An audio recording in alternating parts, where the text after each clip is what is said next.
So, you gonna try it? Might as well. I could do with a pay rise, and you shouldn't keep all the glory.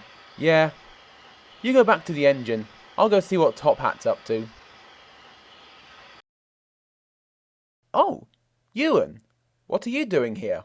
Well, Hattersley went to reason with the bank about an hour ago and asked me to look after the office. Why you? As an electrician working on a railway that mainly relies on steam, I'm generally not that busy, you know. Now, when that ticket machine at Metro Holt breaks down, or the power fails, that's another story. You see, I have to... Yeah, all right. Well, more power to your elbow.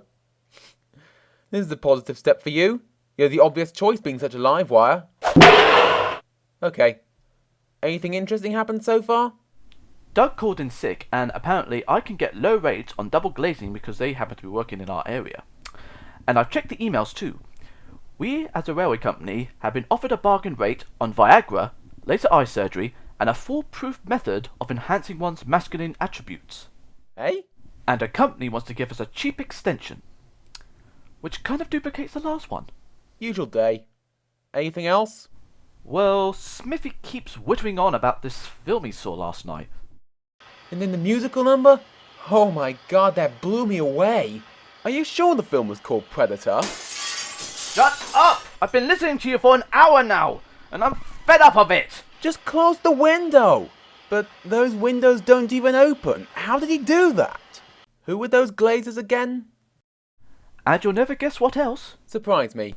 Cornish Phil's in. You're kidding! Serious. He's sweeping up the waiting room. Wait, I didn't see anyone there when I came up. Oh, for God's sake! Punching a lawn at you lazy git! Get back to work! Only having 40 winks. The boss says you're not even allowed 10 winks. Get sweeping! Well, I better go back to keep an eye on Neon. See you later. Oh, yes. See you later, Reggie. Oh, what's that horrible smell? The herbal aroma evocative of unwashed hippies lying in a field listening to crap music. It's not me. I can go without it for a day. I think it just rubbed off on me when I was at Stonehenge the other night. Sir Tobias, welcome. Do take a seat. Would you care for tea? Very well.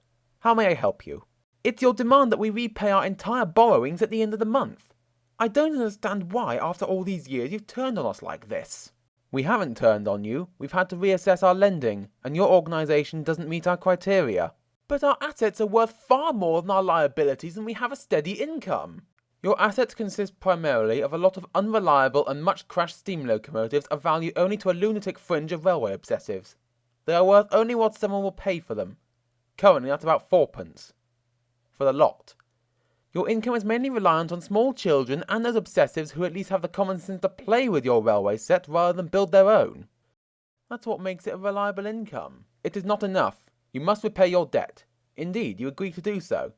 May I refer you to paragraph 3047 of our terms and conditions? Have you got a large print version? Unfortunately, there is only the standard printed version. Use our viewer. Is that a full stop or a proton? You are exaggerating for comic effect, Sir Tobias. That is an entire nucleus. Okay, I accept that you have the legal right to demand full repayment at any time. Plus the right to our firstborn children and enforced organ donations by all employees. But we can't borrow anywhere else right now and we can't repay. You've got to give us some leeway. I understand things are somewhat difficult at the moment. Look, I can see that you are a man of good breeding and discernment. If you do not repay on the due date, I cannot stop the process. But to give you a chance, I will slow things down as much as I can. I can offer you no more.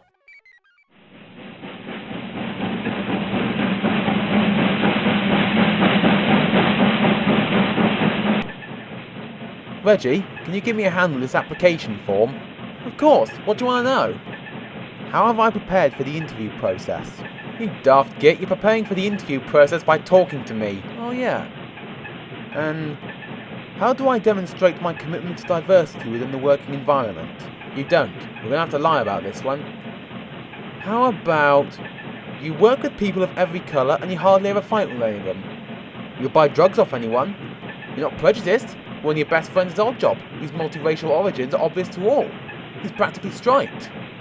What about my attitude to age and disability? Well, you have a go at me for being old, and I'm 32. And every time a clayman's arm drops off, you nearly die laughing. Just write that down. I think I might have to work on those points a bit. How did you get on when you applied? Neon, I'm a driver. That should tell you how I got on. But when I joined, you only had to demonstrate that you were capable of learning to operate a steam locomotive safely. You didn't have to prove that you were best mates with a rainbow-coloured disabled Muslim lesbian. What, you have to do that? But I don't think there are any on the desk, Reggie. What am I going to do? Relax. All you have to do is show that you treat all the people you meet with consideration and good manners. If you do that, you'll be fine. So you better start by calling me something other than wrinkly old fart, which, if you may recall, was your greeting this morning. This is going to be tough.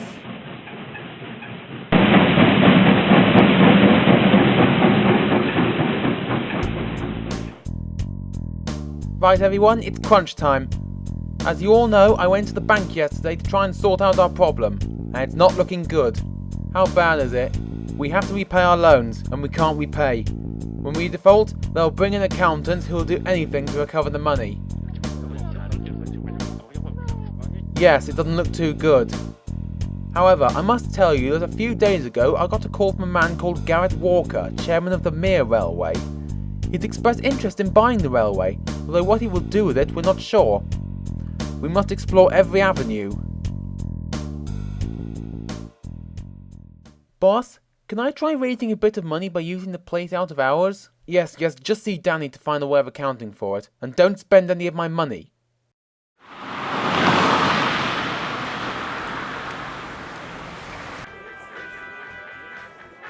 Yeah, well, I don't care what you and Danny think. I still prefer the idea of bank robberies. I've extensively researched diamond thievery, and I can tell you that it seems to involve abseiling whilst upside down and avoiding laser trip alarms.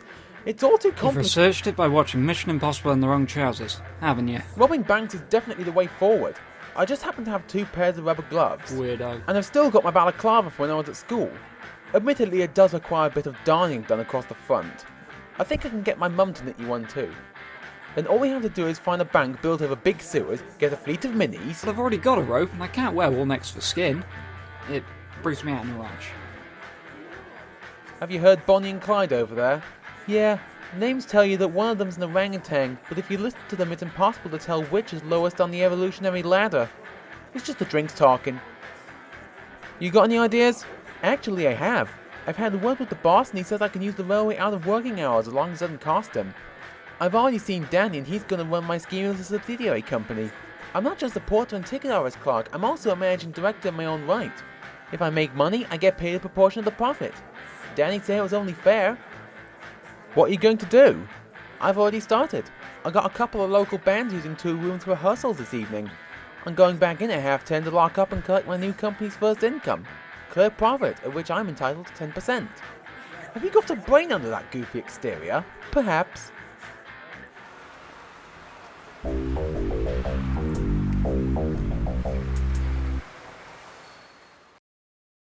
Any business? The ladies aren't interested. I've got a feeling women won't be asking, if you know what I mean. I've just remembered there's something really good on telly. Gotta go. What is it?